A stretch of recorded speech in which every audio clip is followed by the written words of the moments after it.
kedua kalinya di musim kemarau panjang ini. Namun sayang, kali ini tak hanya hutan, 7 nyawa pendaki pun turut melayang.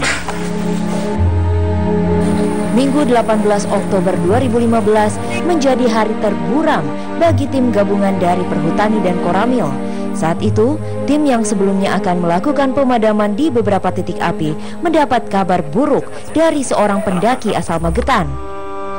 Dita Kurniawan yang menginformasikan telah terjadi kebakaran hebat di antara pos 3 jalur Cemoro Sewu dan masih banyak petualang alam liar yang terjebak kobaran api. Tim gabungan bersama SAR wilayah Surabaya langsung melakukan penyisiran. Sekitar pukul 2 siang, tim berhasil menemukan dan mengevakuasi pendaki asal Ngawi, Eko Nurhadi, ke rumah sakit karena mengalami luka bakar yang sangat serius. Selain Eko, 2 pendaki, Novi Dwi Istiwanti dan Nanang Setio juga ditemukan dalam keadaan hidup. Namun sayang, Nanang menghembuskan nafas terakhirnya saat tiba di rumah sakit.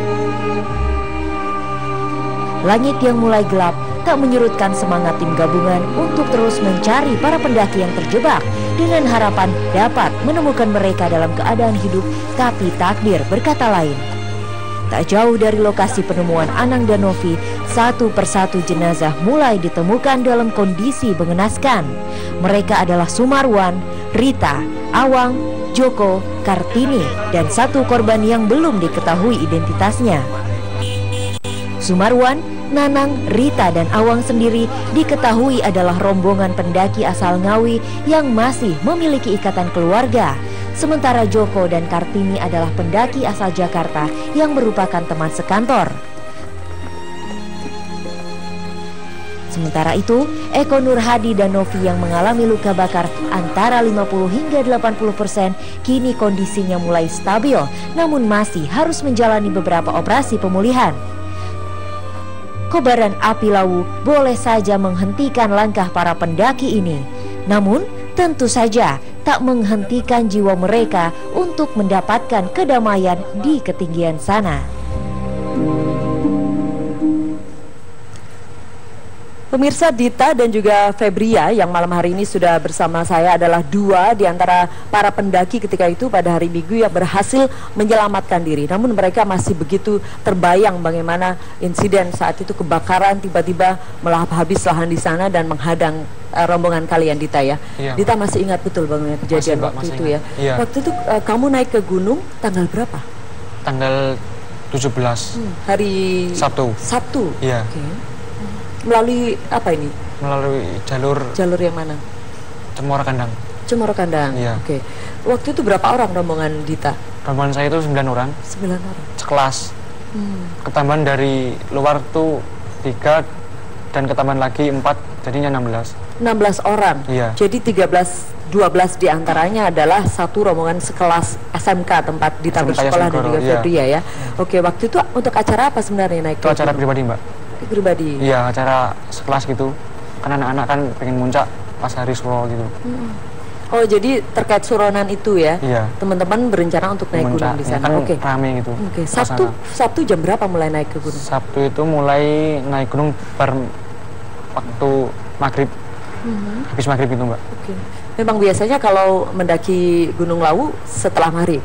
Enggak. Ya, bukan. Enggak. Bukan, kan itu kan waktunya kan mepet gitu, Mbak. Oke. Ya, kemudian bagaimana waktu itu? Waktu itu kan berangkat dari Cemoro Kandang itu kan naik sama teman-teman gitu, lengkap. Sampai jam 12 malam itu posisi udah di pos 4 dan istirahat sebentar di situ, lalu jam 5 nerusin lagi sampai puncak Lawu.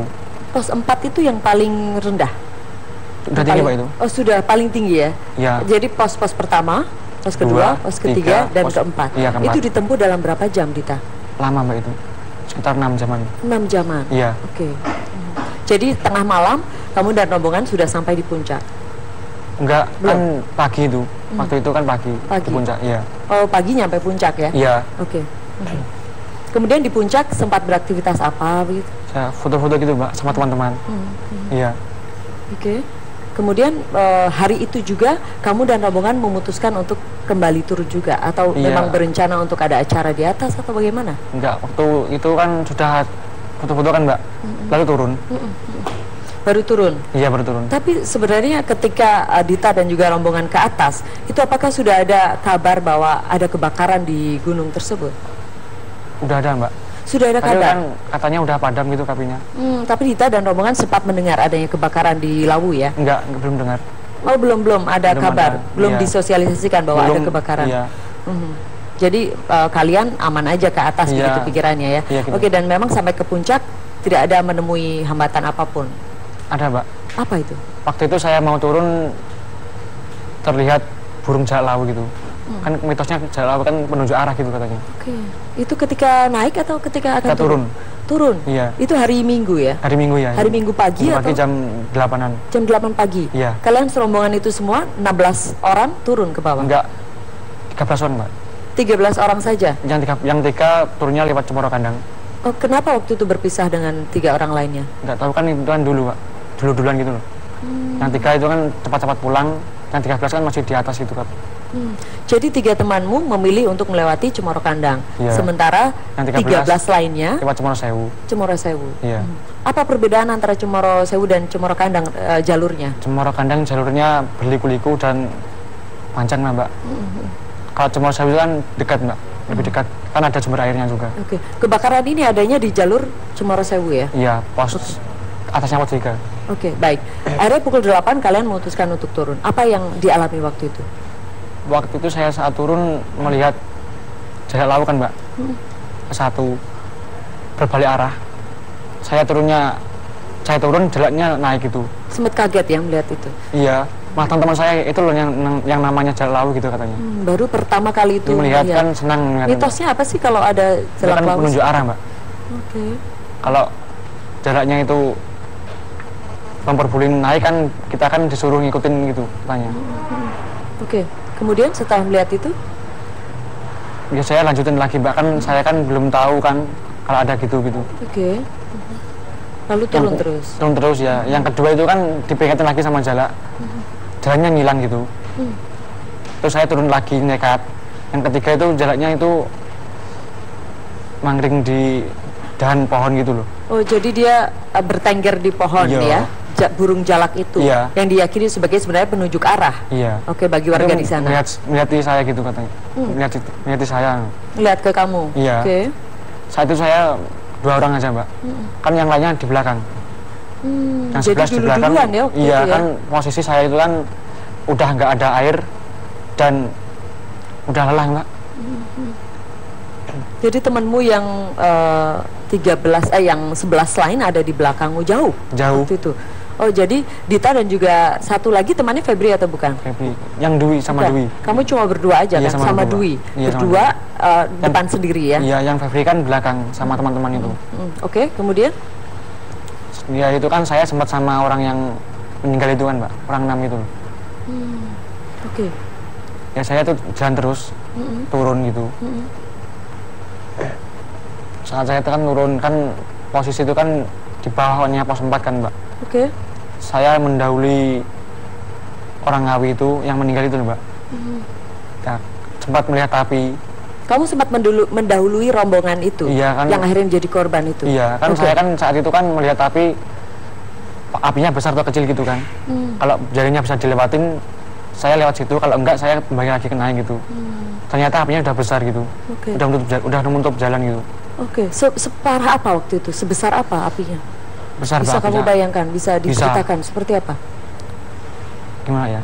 Dita ngelihatnya itu seperti apa? Seperti tiba-tiba ada api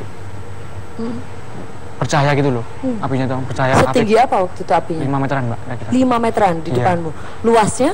Luasnya itu udah merata kok Mbak. Merata semua? Iya, kan menutupi jalan gitu kan. Itu tiba-tiba ada begitu atau sebenarnya Dita sudah lihat dari jauh ada api? Ada kemudian, api kan, saya kan mendekati api itu.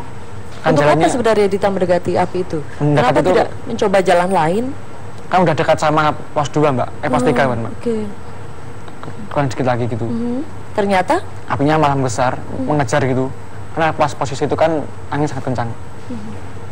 Saya mencoba lari menaik gunung lagi. Tapi kan tenaga saya udah gak kuat. Dan saya saat itu memperingati orang yang meninggal itu loh, Mbak. Coba memperingatkan mereka. Iya, teman saya yang memperingatkan. Tapi mereka kemudian tetap jalan terus atau bagaimana? Tetap jalan terus. Dan saya itu naik tergesa-gesa. Baik. Jadi waktu itu Dita dan juga rekannya sempat sudah dihadang api dan kemudian memilih untuk naik lagi ke puncak dan juga memperingatkan orang-orang lainnya. Enggak, saya belum ketemu teman-teman. Yang 6 itu? Yang menjadi korban itu sempat kamu peringatkan kan? Oke, dan kamu akhirnya tinggal aja ke atas ke puncak begitu ya? Iya. Ya, bagaimana kemudian Dita dan juga Febri bisa selamat dari insiden tersebut? Kami nanti akan lanjutkan di Meja Bundar sesaat lagi.